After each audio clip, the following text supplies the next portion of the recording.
Hey! I don't know if the picture quality is better, but we got a new computer, and we're using that this morning. And look at the beautiful, crisp. It's a crisp picture for us. I don't know if it changes for you guys. Crisp is one of those words. It's like a love-hate thing. I hate the word crisp. You love it?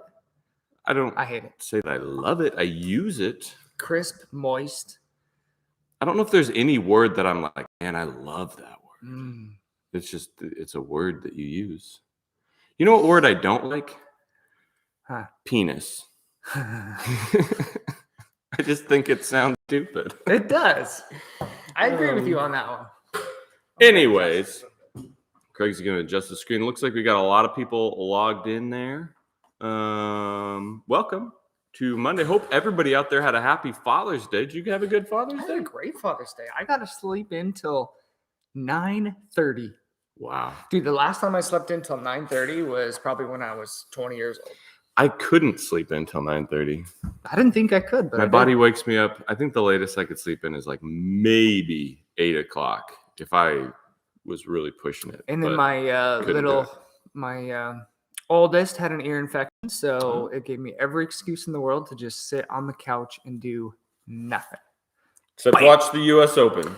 I watched a little Formula One and a little U.S. Open. Cool. Which was a great finish, by the way. Yeah. Yeah. All right. Let's see where everybody's chiming in from this morning. Well, first, if this is the first time that you've ever joined us on a YouTube Live, normally we do these every Monday morning on our Patreon account. And so if you want this every Monday, you got to be signed up over on Patreon.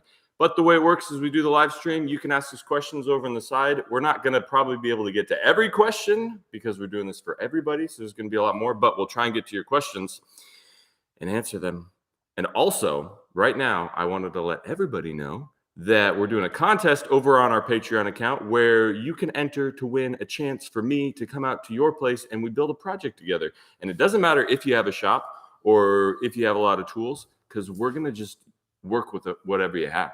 Yeah. So if you have a screwdriver, a pair of scissors, and half a roll of Scotch tape, that's fine.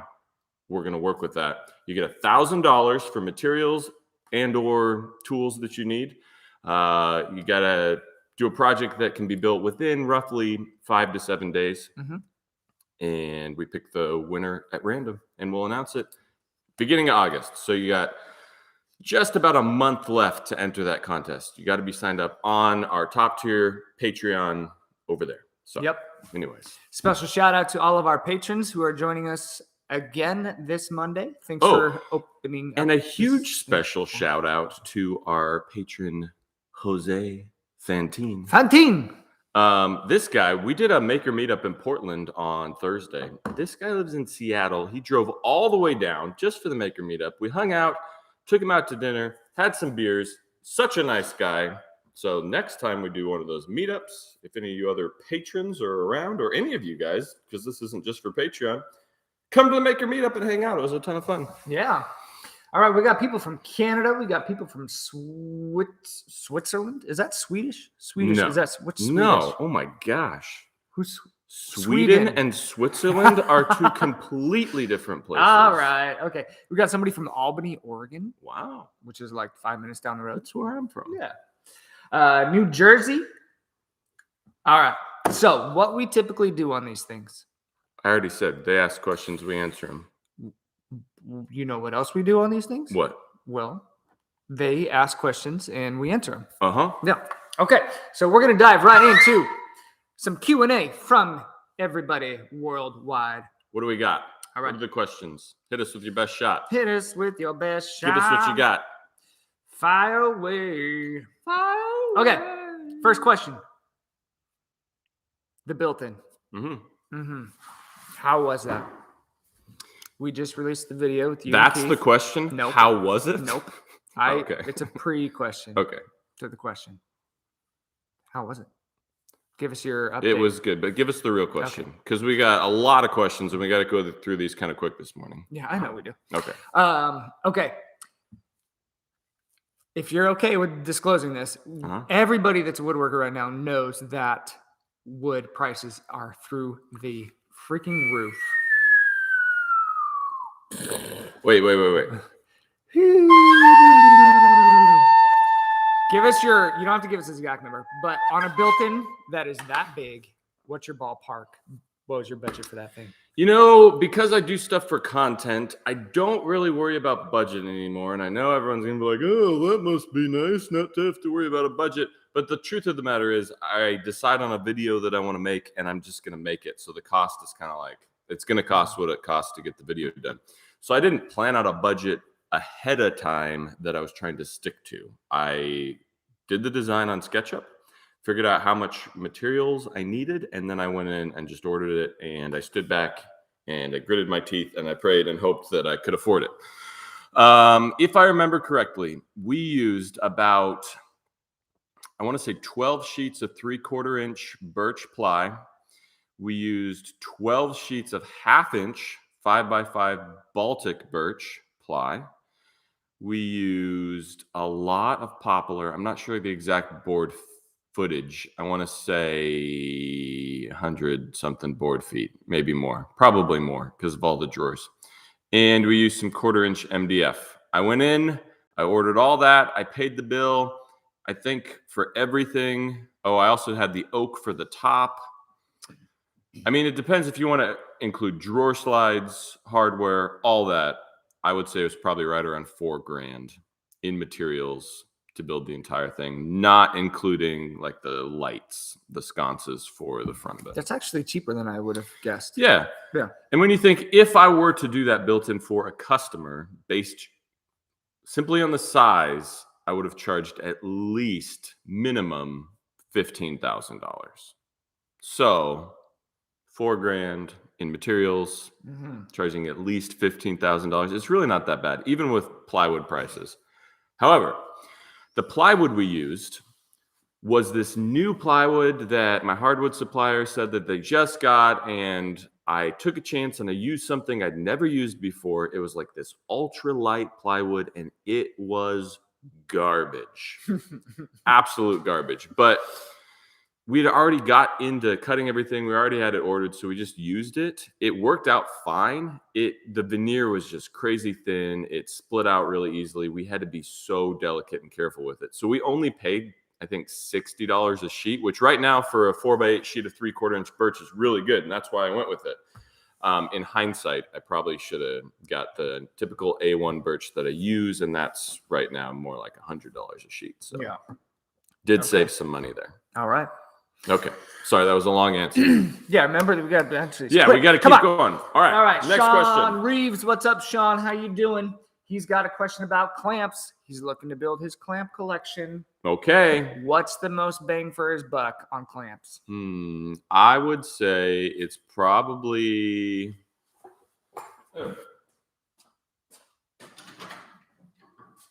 these ones here are the ones that I use the most. These bar clamps from Pony.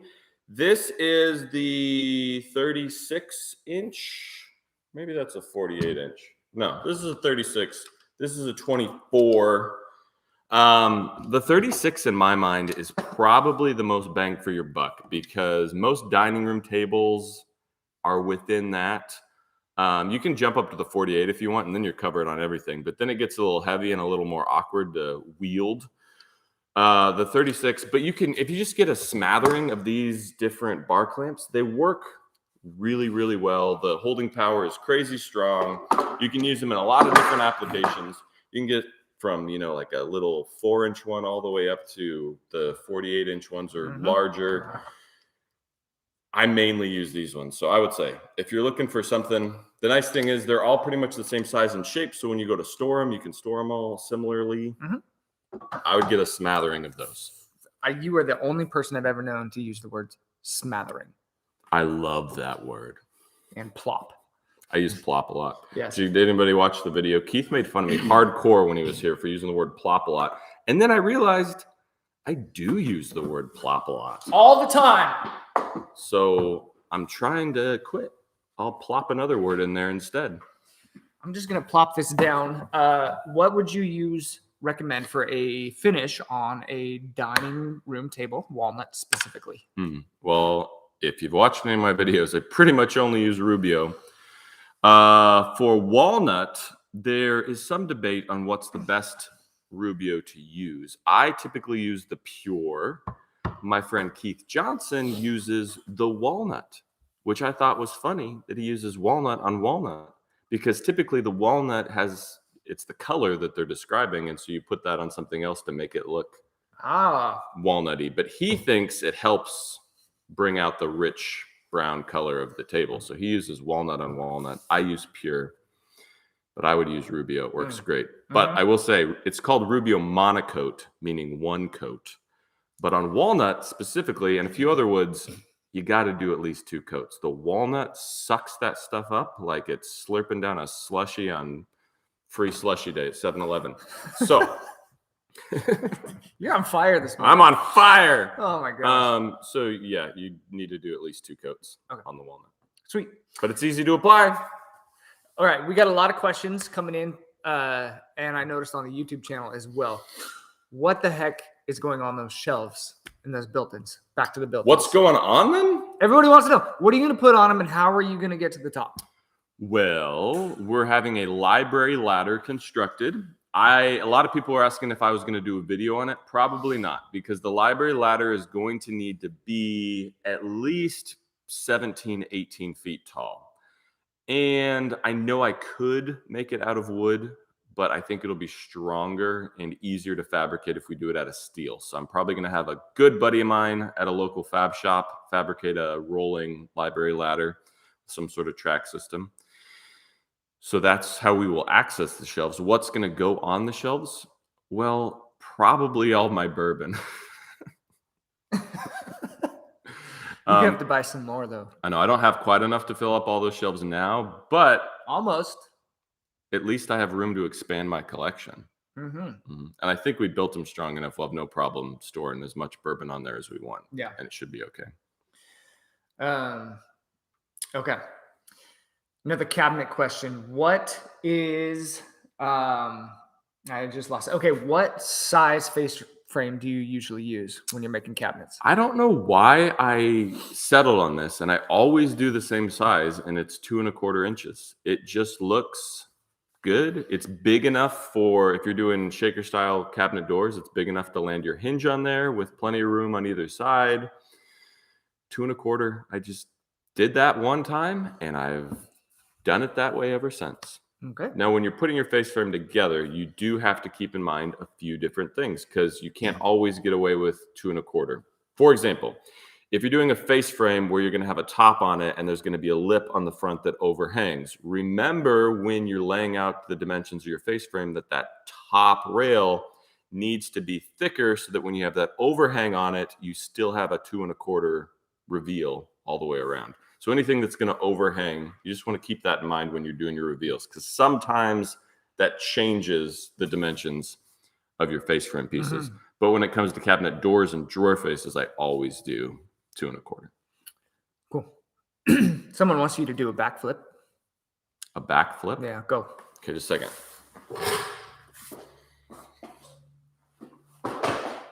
Whoa! Whew. Did it. So Nailed good. it. All right. Thanks. That's the first time I've ever seen you do that. Yeah. Okay. We're going to switch gears a little bit. Okay. The U.S. Open was this week. Uh-huh. But we're not going to talk about the U.S. Open. Jason and I are both golfers. My name's Craig. I'm a golfer. I teach him how to play golf. If you're wondering what I do, I'm his golf instructor. That's why I hired him. That's it. Hey, I did shoot a 37 on the back nine at Mallard. Cool. I know. On Saturday, Yeah. though. I was pretty happy with that. What did you shoot on front nine? A 42. Okay. One of our patrons wants to know what we thought of the Live Golf tournament. Well, we have tickets. We do. To the very first American Live Golf tournament. Now, let me preface that with saying I'm not too thrilled about some of the issues around the tournament, like anybody else is. We're not going to get too much into that on this. We're not going to go into the political weeds of everything. No. We do have tickets to the tournament because we like golf. Mm-hmm. That's the simple And matter of the fact. And it's up the road. It's in our hometown, so it was too hard to not turn down, because we don't very often get professional tournaments up here an hour from our house. So we'll let you know what we think after we go to it. That's all I have to say about that. Yeah. Well, this is a good question. Where do you get motivation to do all your projects? My wife, she's like, honey, could you build me this seat? Does she have an accent? She doesn't have an accent. Honey, Jason, I'd really like it if you could build this for me. And I'm like, are you British now? And are you 78 years old? Are you? Wow, did I marry an old woman? No, but to be honest, a lot of the stuff I've built lately has been for our house because we've been remodeling our house. But then I get motivation from my son. That's why I built the tank and just things that I want to build, like the boat and other things like that. I don't know. At some point, we'll probably run out of things to make, and that's where you guys will come in because you'll be like, you should make this, and then we'll do it. Ideas. Yep. We'll do it. All right. You know what time it is for? Whiskey of the week? Yeah. Okay, good. Let's do it. Okay, this one's kind of a fun one and also kind of a funny one.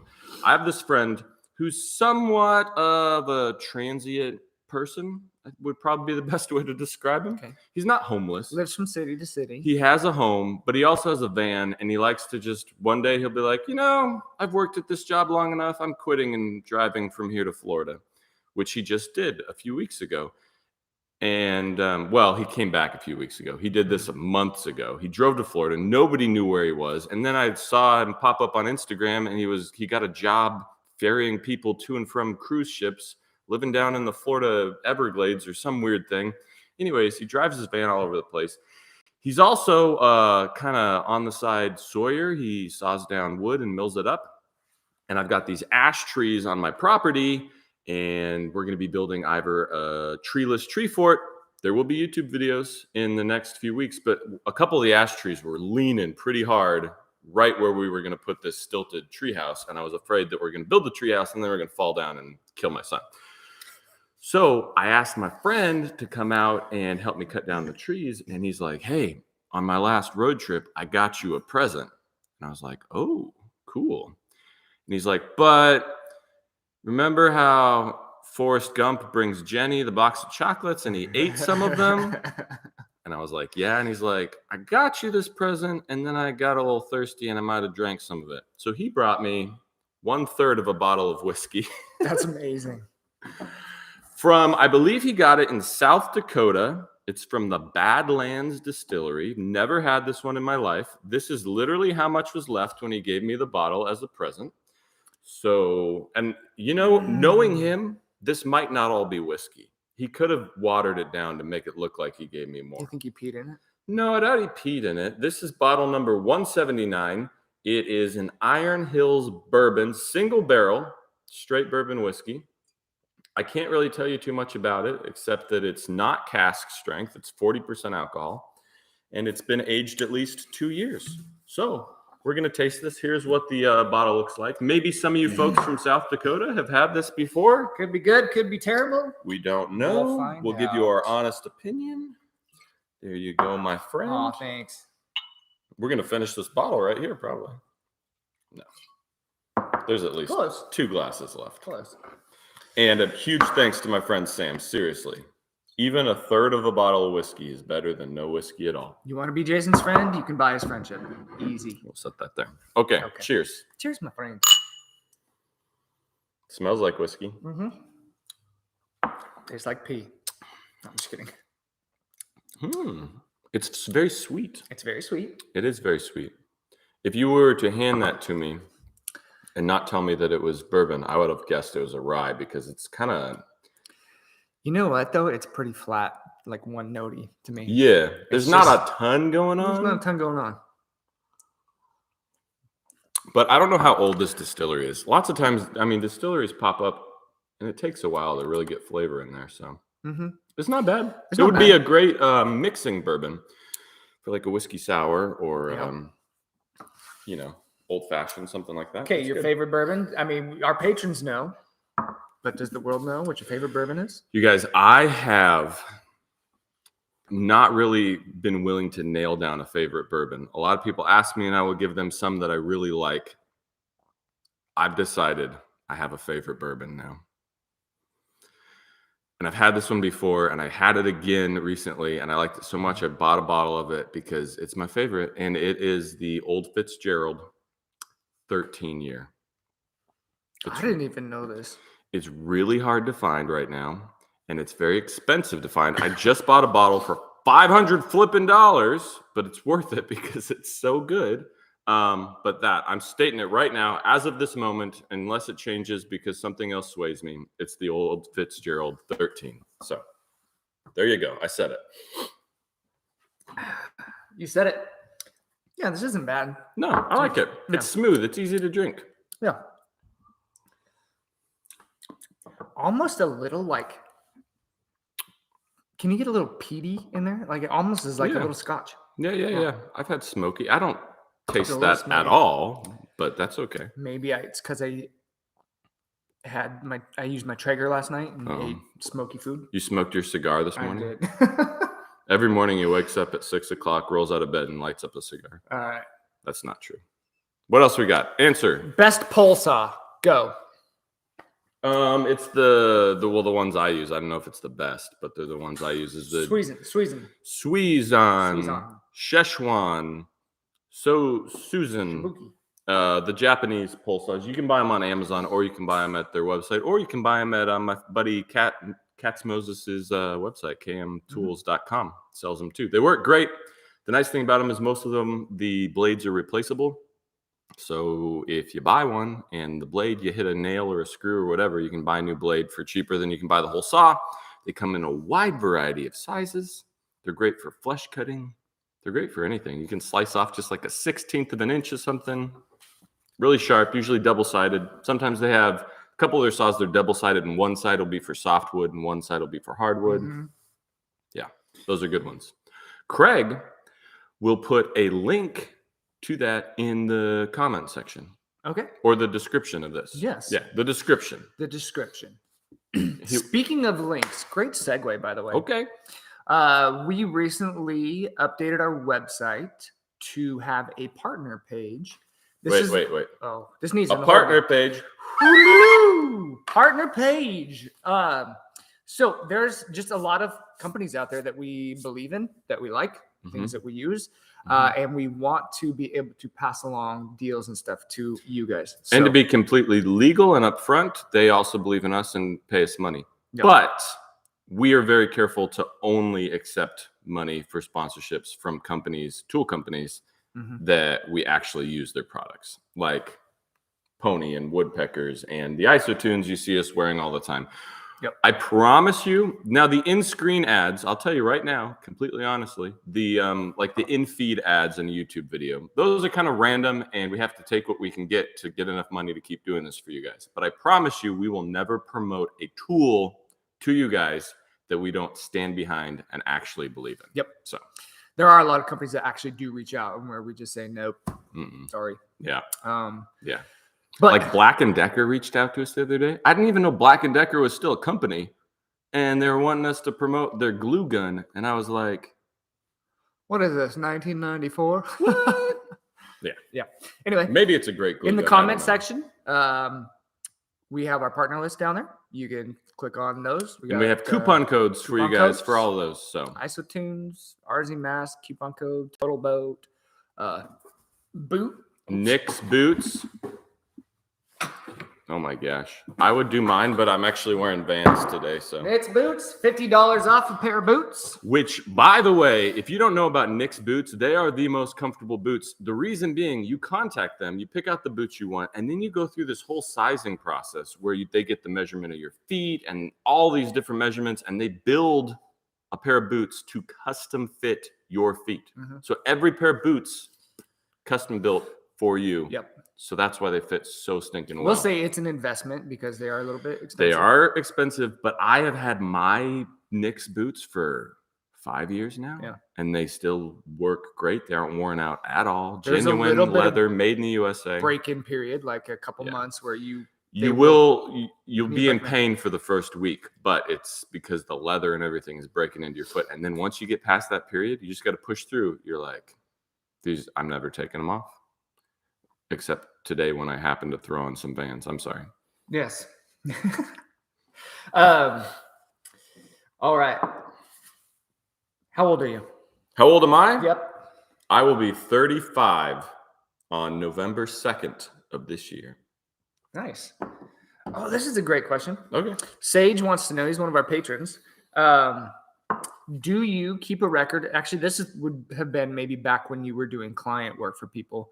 When you would finish a product with a certain product or a certain finish, did you keep a record of that or just leave it up to the client to figure out, like, if there was a little nick, they had to figure out what finish was, or like keep records of any of that kind of stuff? No, because I mean, I didn't need to. I was only using, like maybe 3 different finish combinations. If I was using white oak, I was usually using cotton white because that's what the client wanted. If I was using walnut, I was using pure Rubio.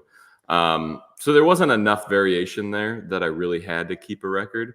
There was a few times that people wanted very custom colors, and I had to mix different colors together to get the color that they wanted. And when that happened, I did write down my exact recipe for that reason. But most of the time, no, I don't have this little like file cabinet somewhere with every client and every color combination, unless it was something weird. Cool. Yep. Nice. Christopher Taylor wants to know, any small shop tips? I mean, I think this is a pretty common question because a lot of people are setting up in their garage. Shop is more of like single car storage room. Like, you started in a small single car garage. Yeah. So give us your top tips for. Yeah, we've talked about this things. before. I mean, the number one and number 2, really close, would be organization. You got to keep a small space really organized, or it's just going to become a mess and really hard to work in. And number 2, with a small space especially, is get a good dust collection system, because dust in a small shop can get out of hand and it's dangerous. It's not good for you to be breathing all that stuff in. So I would say invest in a good dust collection system, and then just try and maximize space as much as possible. So instead of just building a long workbench that's just a work surface, figure out how you can incorporate some other tools into it. You have probably seen in my videos, I have my oscillating belt sander built into one of my workbenches. So when I'm using it, it's great. When I'm not using it, I can still use that workbench. It's attached to my miter saw station. So anything you can do like that to maximize storage space is great. Like, I have my wood storage on this wall back here, but I did these sliding barn doors in front of it, so I can hang stuff on the barn doors, but have the wood in the back. Anything like that that you can do in a small space is great. Cool. All right. Chris Oatman says Ivor's super cute, but he's also cute, and he wonders if you might want to adopt him as a man-child. Sure. Okay. Yeah. Send over your info. We'll adopt you. Awesome. Yeah. Cool. But I make my kids work in the shop. That's and I don't pay them. So just a heads up. We basically just got a free hire. So nice. There you go. So if someone's starting out their woodworking business, small items like cutting boards, what else is small that people make when they first start Cutting out? boards. People are really into those mosaics right now, like with offcuts or like beer caddies. Is that just a good way to start your business, or should you start doing what you want to sell? Basically, does that make sense? I would encourage you to do both if you can, to have as many separate revenue streams as possible. The small items are a great way to start out. I feel like that's how most people start out because it's a good way to get comfortable in selling stuff. The downside is there's a lot of competition out there. There are a lot of people selling cutting boards and things like that. That doesn't mean you can't be successful because maybe there's not a lot of people in your local market. So if you can figure out a way to market those things, that's great. For small items, one of the best pieces of advice I give to people is go to some of your local real estate agency offices, take some of your small items in there, say, hey, I'm a local maker. I just wanted to show you these items. I thought they'd be a great idea for gifts for clients when they buy homes. Because almost every real estate agent, when they have a client that buys a house, they give them a little gift. Ours gave us a little spatula that was engraved with our names. But lots of them will want to give them like a cutting board or a picture frame or a Mhm. set of coasters. And if it's from a local maker, they think that's cool. And so they can be a great source for selling those small items. Most people want to jump on Etsy, and that's great, but you got a ton of competition there. So find a local way that you can sell that stuff. And then if you can be doing that and kind of generating some income, but also making some bigger items, that's great too. Nice. Okay. That was a great answer. No, thanks. Yep, you're really getting good at this. Okay. All right, time for another segment. It's time for Tool of the Week.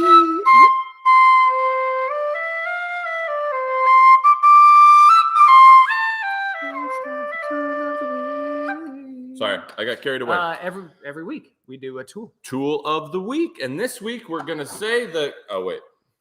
Those were just sitting there because I answered another question. This is kind of a fun one. We don't do hand tools very often, so I thought it would be fun to do a hand tool. Now, this is a tool that they have recreated. You can find reproductions of this. They work fairly as well as the one I'm going to show you. The one I'm going to show you is an antique. And if you can find this one, it works amazingly. I found this on eBay. You can usually pick them up there. And it is a Stanley number 80 cabinet scraper. Now, this isn't quite a hand plane, and it's not quite a spoke shave. So a spoke shave is going to have a bigger blade, and it's going to take off more material. Hand plane's shaped a little bit different. This is basically a holder like a spoke shave, but it basically has a card scraper in there. What this is awesome for is if you're gluing up a big, slab for a tabletop, not slab, but if you're gluing up, like a tabletop with a bunch of boards, and you got those glue seams that you want to clean up, this holds your scraper, and you can just scrape all those glue seams. You can just take off a little bit. If you've ever used a card scraper, which works great, they heat up, and so your hands or your fingers get hot. And yeah, you can put a magnet on there, some double-sided tape, but this eliminates the need for that because you can just plop the card scraper in there. And Brett says he has one of those. you got one. Yeah. Yeah, and How you old is this probably thing? love it. This one? Yeah. I don't even know. Let's see. There's probably a patent on here.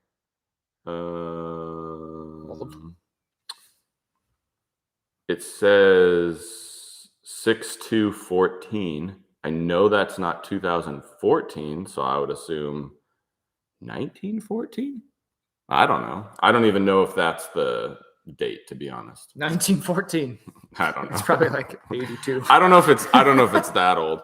But yeah, they work great because card scrapers can be hard to hold on to and finicky. It's basically just a clamp. It's a little bit thicker than a normal card scraper, and it's got a little bit more aggressive of a blade. Double-sided, so you can sharpen either side. Okay, so if this was the glue seam right here, That was you would take it. You would take it, and just like a card scraper, you're pushing away from yourself. Lots of people want to drag these towards themselves, which you can if you flip it around. But yeah, Sweet. works good. All right. Stanley. Tool But like I of- said, they've reproduced these. You can find newer ones, but the old ones, they're like cast iron. They're really stout. Yeah. Great. Sweet. Okay. There you go. We'll find one that is decent and We'll put find one on eBay and put it in the description, and first come, first serve. You can't. No, you can't get the replica on Oh Amazon? yeah, you probably. Yeah, you probably we'll find a can. decent replica. Okay, Not that one. not that one. Yeah, or unless you guys want to get in a bidding war. Uh-huh. Yes. Okay. Is there an X-Carve or other CNC machine that you would be interested? Like, basically, are you going to do any projects with CNC machines? That's the question. Probably not. I just don't love computers. This is why I use my iPhone to shoot all my videos and edit on there, because I just don't like learning how to do computery stuff. I'd much rather be building. And I think it's more fun and more interesting to figure out jigs to make things work rather than just throwing something or plopping something onto a CNC. Yeah. CNCs take up a lot of room. I feel like CNC guys are like CNC guys, and there's nothing wrong with that. I don't know. We've had There's a a lot of whole- companies yeah. offer us CNCs. We had a CNC for a while. I never learned how to use it. I had somebody else set it up for me, and it sat. And then eventually I traded it for a bunch of Festool stuff because I never used it. Yeah. I feel like when I need a precision cut, the great tool I have is the Shaper Origin. You wouldn't want to use that for batch items, like to cut out a ton of stuff because you have to manually do it, but it's just as accurate as a CNC. So for templates or things like that, it works great. Mm-hmm. I'm not going to say I will never have a CNC. You never know, but as of right now, I have zero desire to get one. Okay. What is the next substantially sized purchase that you would like to Tool? have? Yeah, We're tool. working on getting a new bandsaw. We really need a new bandsaw. Ours is very old. I bought it for $400, brand new, and it's seen better days.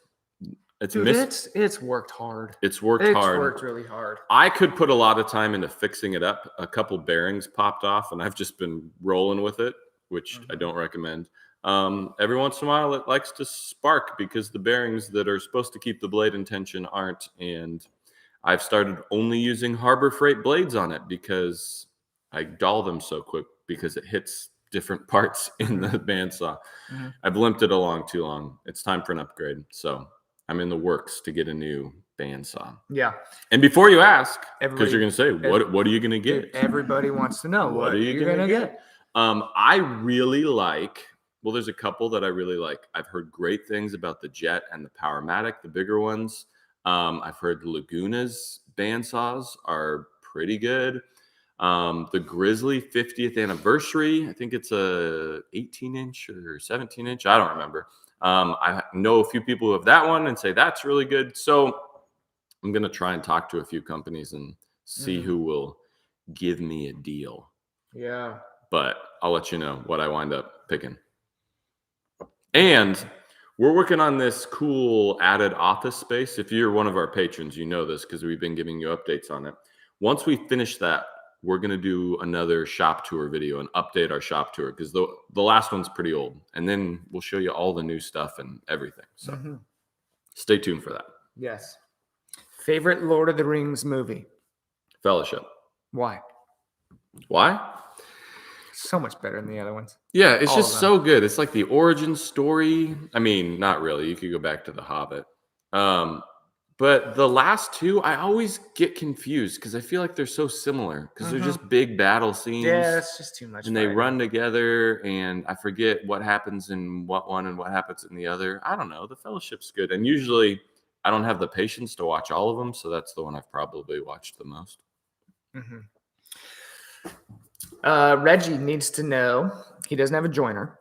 So what's the best way to eliminate table saw blade marks after ripping boards to width while keeping them square? Well, make sure your table saw is perfectly aligned. Your blade needs to be perfectly parallel to your fence, and that will help a lot. Lots of times when you're getting table saw marks on there, it's because something's off a little bit, or you're starting with an unsquare piece of wood. Okay. Which, if you don't have a joiner, that could be the problem right there. The other thing is you want to have a continuous motioned cut. All right. So you get those marks a lot of times where you'll like run through and then you reposition your hands so that the blade is spinning and the piece of wood isn't moving. And then you move and then you reposition your hands. So try as hard as you can when you start the cut that it's a continuous motion all the way through the cut and you're not stopping and starting, because that's the probably biggest cause. Even if everything's perfectly parallel, if you stop and start a cut while it's next to the blade, you are going to get marks from the table saw. Yeah. And then make sure your blade is really clean. If your blade gets really gunked up with a bunch of stuff on there and you have an old blade in there, that's going to cause those burn marks too. So check all that stuff. And another thing you can do if you don't have a joiner is to run your board through and get a perfectly straight edge on it. Tack it down with some like 16 gauge brad nails or hot glue or whatever to a piece of plywood so that your board actually isn't what's referencing the fence. It's the edge of the plywood. So your board is away from the fence, hooked to a piece of plywood, and the plywood, which you know is perfectly square, is riding along your fence. And then you make that cut. And that's going to help too. Okay. Cool. Good luck with getting rid of your cut marks, blade marks, table saw marks. Who's the bigger dork? You or me? Oh, him. The other day, I was complaining about. I started watching the new Obi-Wan Kenobi Star Wars thing, and I was like, the thing that frustrates me about Star Wars is sometimes the stormtroopers, like, they die. You barely touch them, and they seem to die. But at the beginning of that Obi-Wan Kenobi thing, the stormtroopers come in and annihilate the Jedis, which doesn't make any sense. And then he was like, oh, well, that's because the Lord Sithrons activated code B963, and then what did you say? I'm not gonna say. I can't divulge all this nerdiness. He But gave no, me you- some really well, nerdy You were answer. talking about clone troopers, calling them stormtroopers, which are two totally different things. And I know. Palpatine Okay. executed Order 66. Case in point. But you like Lord of the Rings, I'd like it, but but I it's actually like it more. I don't Yeah. know like the ins and outs of it. Okay. All right. It's me. All right.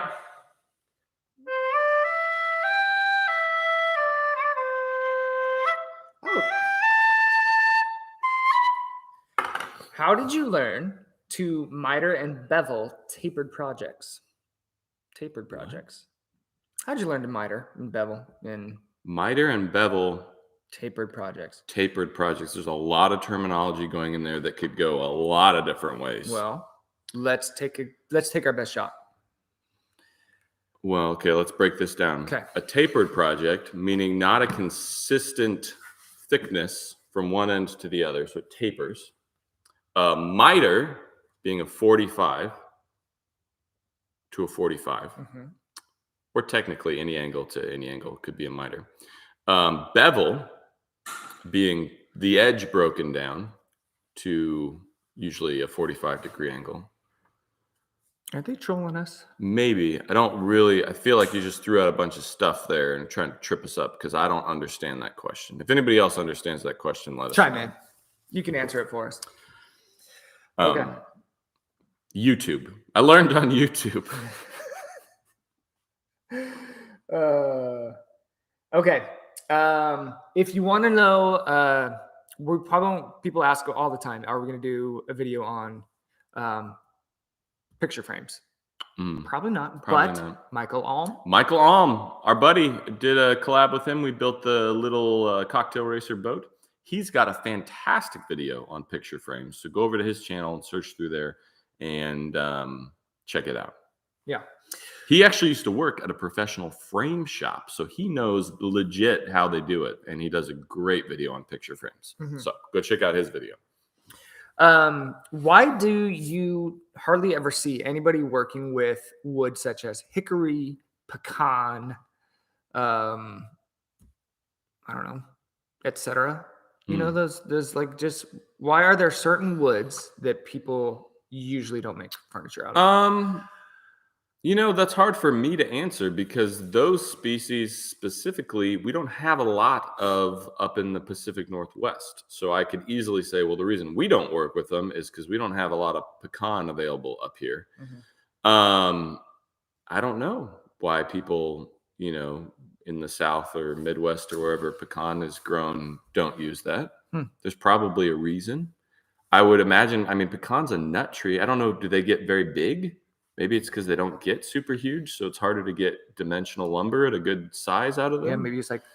But I've heard of scraggly, people crooked. building with hickory before. I don't really know a lot about the wood because I use hickory in my drumsticks. Okay, there you go. All my drumsticks are hickory. That's a great question. Yeah. I don't know. Somebody else chime in the comment section. Why don't Yeah. people use pecan and hickory more? Yeah. I know you go down south though, and they're using all sorts of weird woods that I've never even heard of, like butternut and loplolly pine, and Isn't butternut a squash? I don't know. I feel like it's a type of wood too. Maybe, maybe Okay. not. Um. Lincoln Street. I see him on Oh there. shoot! That Let's guy. leave. He's suing us for copyright infringement right Okay. now. Would you rather? Would you rather? I'm kidding. Just kidding. Mike is making stuff. Congratulations, Mike, on making stuff. He has a question. Congratulations. What kind of stuff you making, Mike? He's not answering. Go, Okay. move on. All right. Well, he has a question.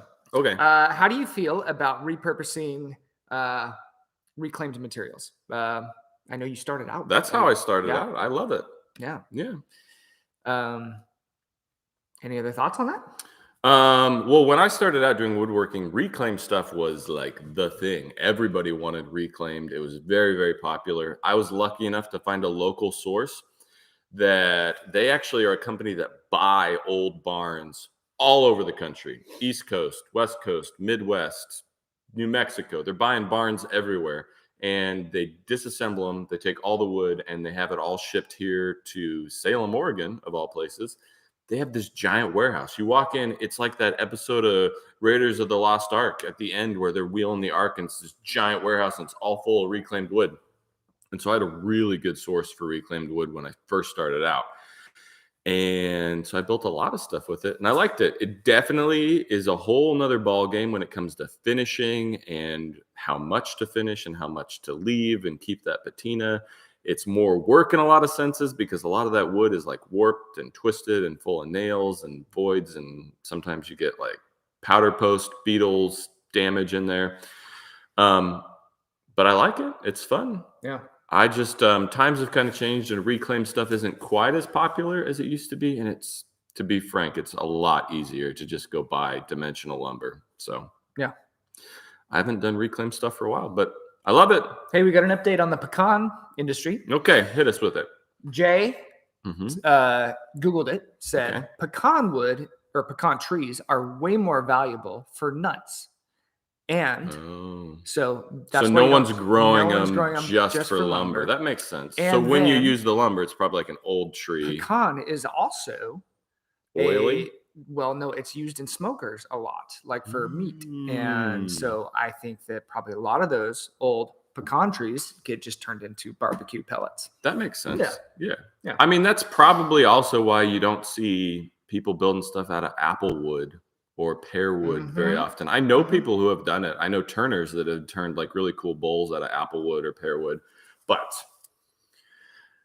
my wife is holding up a sign right now. She doesn't want to talk, but she says, "Can I wash out screens?" She works behind this wall, and she's wondering if You the wanna come say noise hi? is going to be too loud. No. You sure you don't want to say hi? Come say hi. No, you can Come wash out on. screens. Yeah, All right.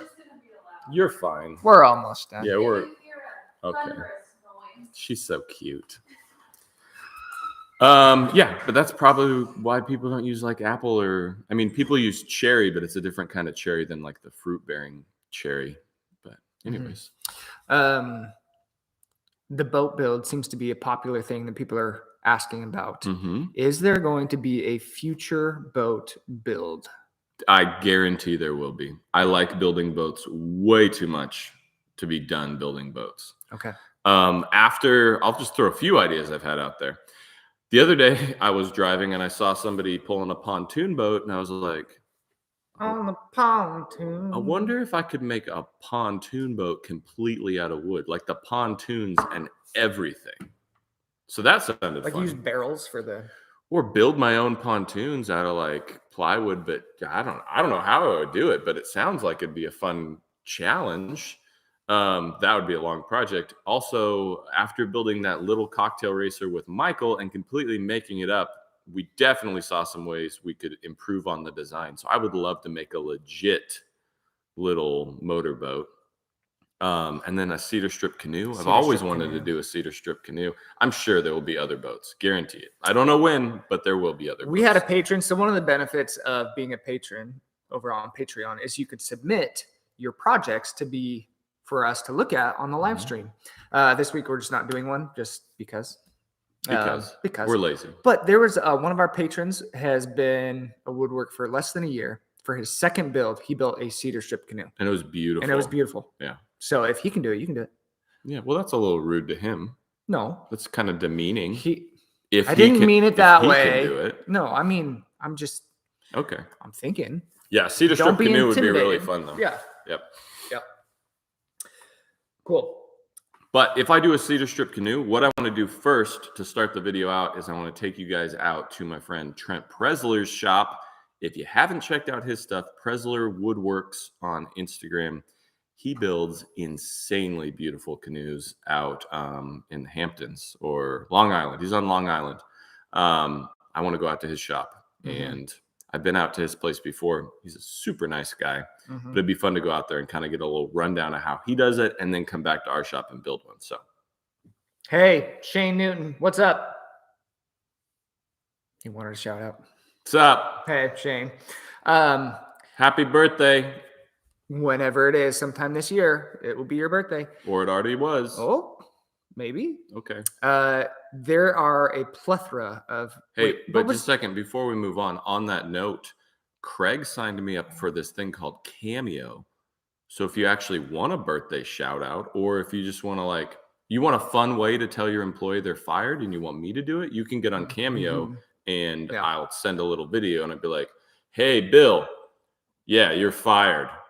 Your boss was too scared to tell you himself, Or maybe propose, like a marriage proposal. Yeah. Or maybe you found out that you have to have your leg amputated and you're afraid to tell your wife because it's going to change your whole life. Or like you hit your neighbor's mailbox. I could be like, hey, Jenny, your husband is scared to tell you, but he's about to lose about 35 pounds, because you're getting your leg cut off. Anyways, we're on Cameo. Yeah. You can find us on there. Sorry. Go ahead.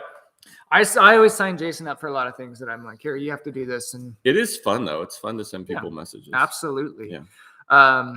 There is, what was the word you used? Like the word that you used for like a lot of variety at the beginning of the show. I don't remember. Plethora.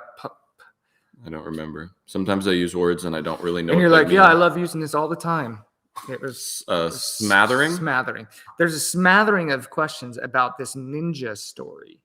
Mm-hmm. Is that something you want to divulge?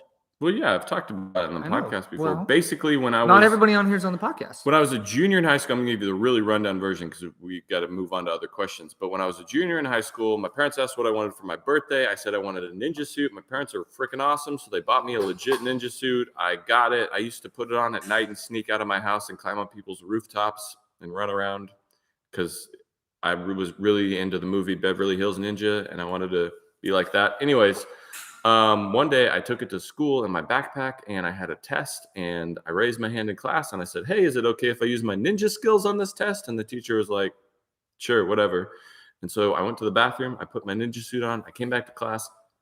Everybody thought it was funny. I took the test and then I asked if I could leave early. The next period was lunch. I was like, can I leave early? I went home for lunch. I was like, so I can go home and change. And the teacher said, sure. So I was walking across campus like 5 minutes before class came out. I was the only one out there. I was in a ninja suit, mask, completely dressed in black with a backpack. Somebody saw me, thought I was up to no good, started making trouble in my neighborhood. Nope, that's a different show. I went home. Little did I know that they called the police. The SWAT team came. They completely surrounded the school. They locked everybody down. I was already gone at this point. They were searching all the classrooms, trying to find this masked person. Somebody was like, hey, I think that might have been Jason. So then they show up at my house. I still had the ninja suit on, but not the mask. I was eating a peanut butter and jelly sandwich. They come to the door. I opened the door. They said, hey, were you up at the school wearing a ninja suit? I was like, no. Yeah.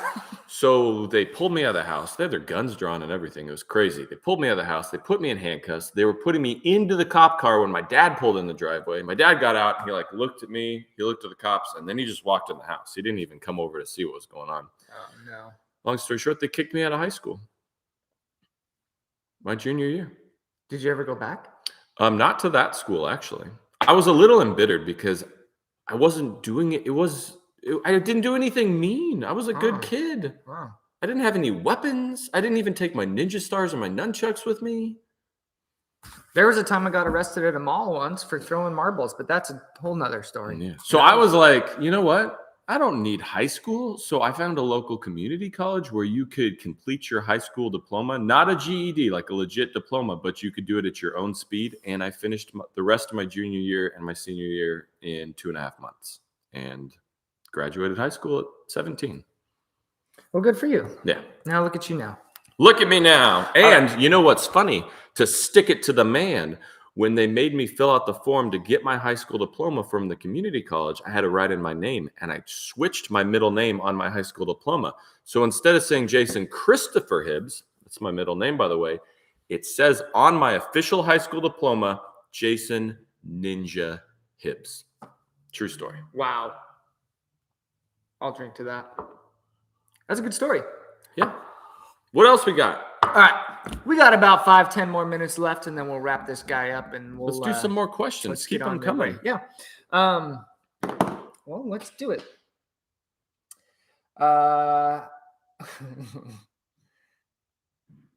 They're talking about our beards.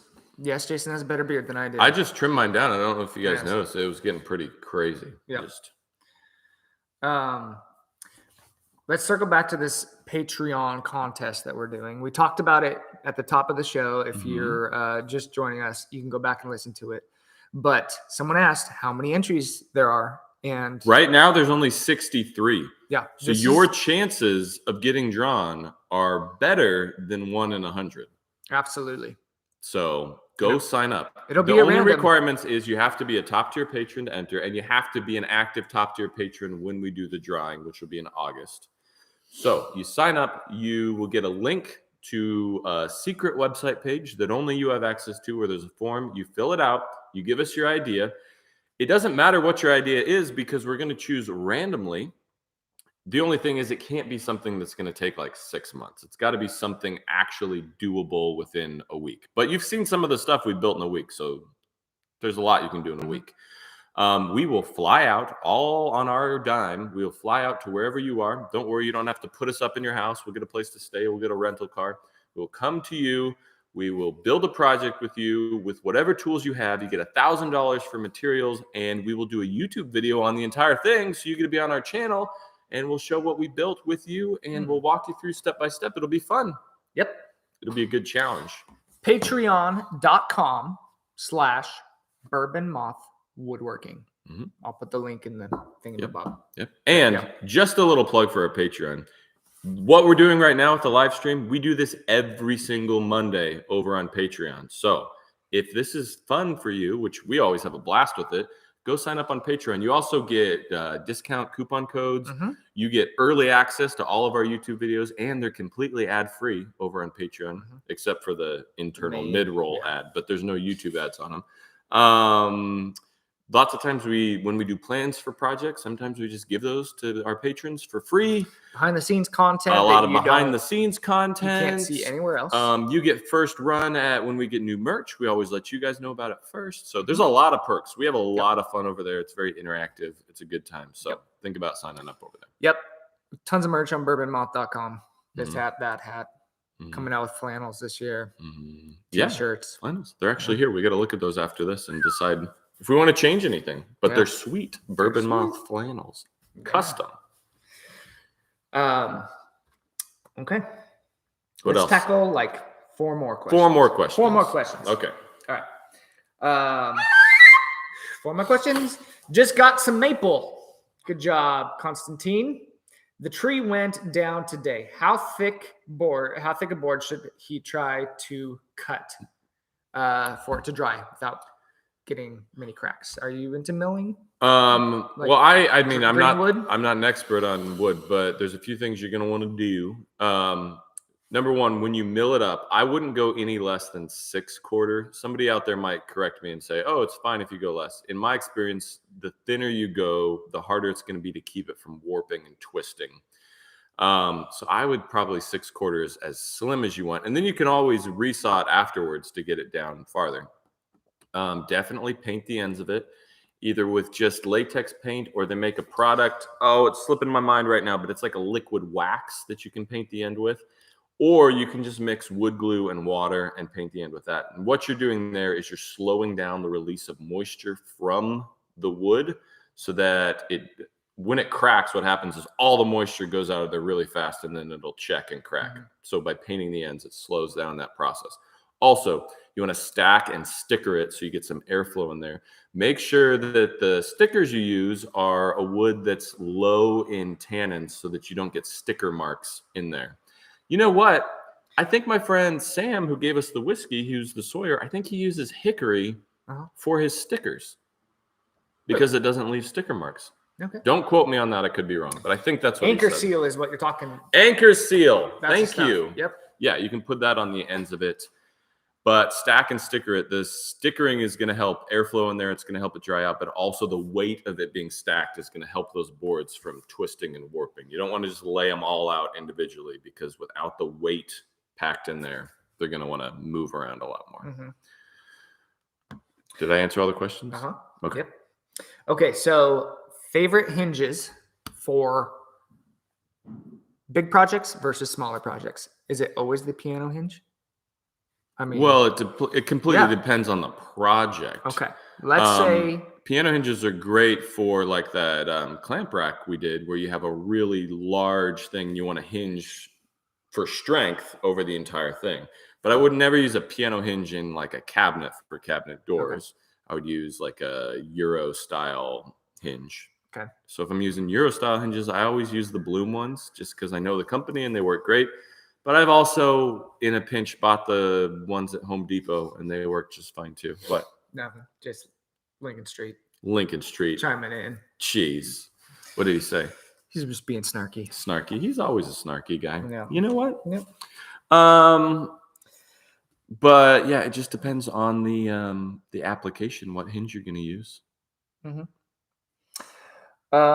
Let's see. How many questions are we on? I don't know. I think that was 2. Hit us Okay. with 2 more. All right.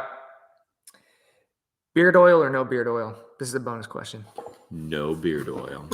I'm more of a beard cream or balm Or wood glue. or wood glue. I don't like the oil because then it gets like, it never is not oily, it seems like. And sometimes it gets up on your cheeks. So you have these big oil spots on your cheek. I like the beard balm, like the really waxy stuff. And I don't even use that often. Yeah. To be honest, I just let it ride. Au natural. But we're coming out with our own beard balm, and it's a secret recipe. I used to make beard balm because I didn't like any of the ones that were out there. And anyways, we're working with a company that they're making us our own beard balm, and it smells fantastic. It smells like you're out there chopping wood. What's the update on that? When's that coming down the pipeline? Soon. Sometime. Yeah. We'll let you know. Soon. Might be like a fall launch. Maybe when the flannels, we'll launch them and the flannels at the Oh. same time. That'd be kind of nice. Yeah. All right. For No Shave November. Yeah. Hmm? Should we have a beard growth competition and just like shave clean and then I don't want to shave completely clean. I have tattoos of butterflies right here and right here. And so if I shave completely clean, you'll see them. Yep. Okay. If somebody does not He have gave me this and this. What movie? I don't know. Princess Bride. Oh yeah. I told you, dude, I can't recall movies. I'm always quoting movies and Craig doesn't know what I'm talking like, about. what do you okay. So say somebody does not have a joiner or a planer. How would you recommend getting their boards down to the size that they need to be? I would go buy some S4S. And that means surfaced on 4 sides. So what I'm saying is I would just buy it the thickness that you need it. Okay, where do they get that?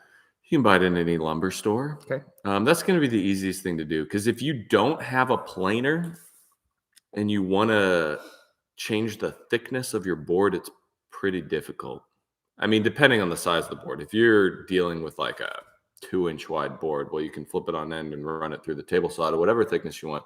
Or if you have a big enough bandsaw, you could resaw it. But I'm guessing that if you don't have a joiner or a planer, you probably don't have a monster bandsaw that you can resaw on.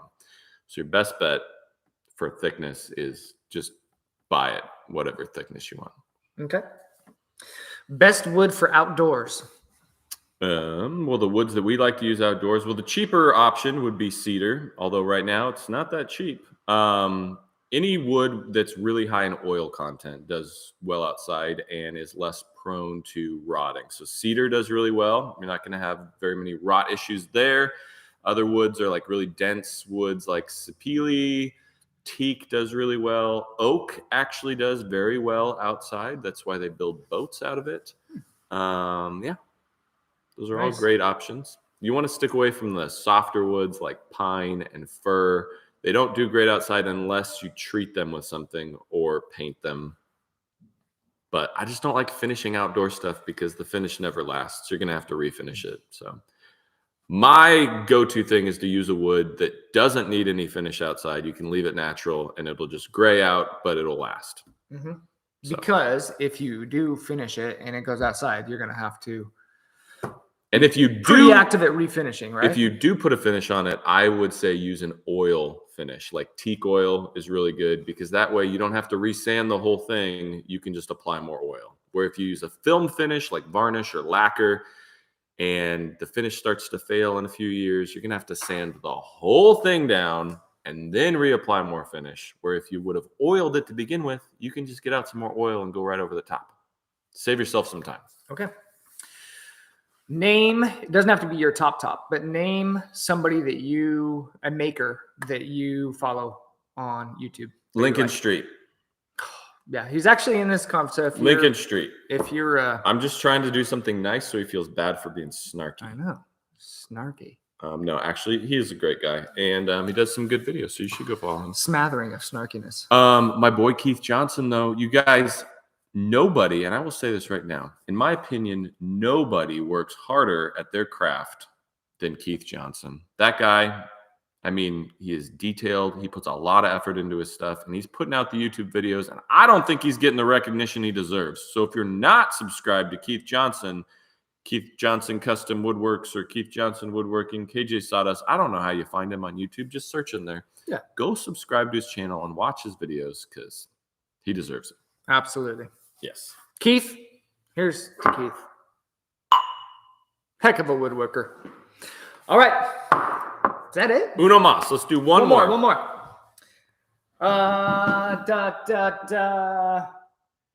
Hey, from Ukraine. What's up, Stepan?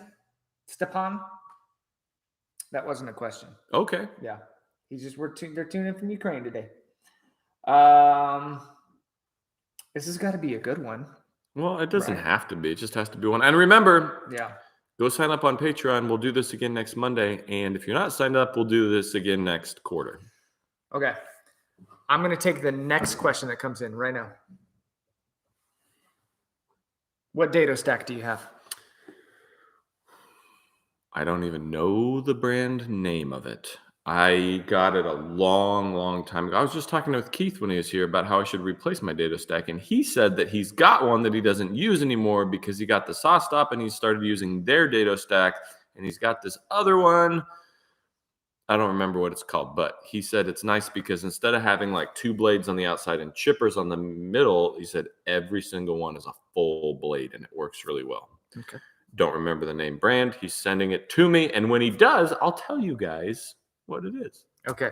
We're going to end it with a rapid fire, quick answer. You can't expand your answer. Okay. One answer. One answer. Favorite type of bear? Favorite type of bear? Best bear. Which bear is the best? Polar. Okay. Will you come to Canada? Yes. If you can't find Rubio, what else would you use? Osmo. Hi from Texas. Hi. Okay. Top food spot in Oregon. Top food spot in Oregon? Screen door. Ooh, nice. Last but not least, what is the airspeed velocity of an unladen swallow?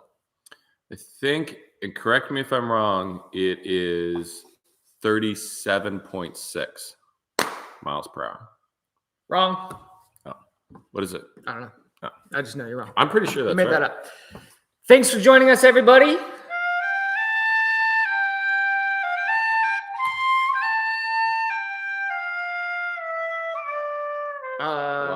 Lost it.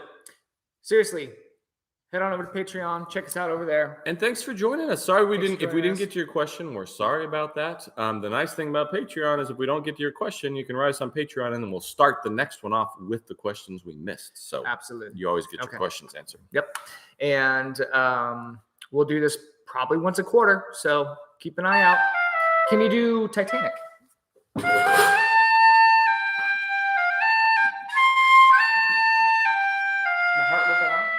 Oh, my heart will go on. Yeah, my heart will go on.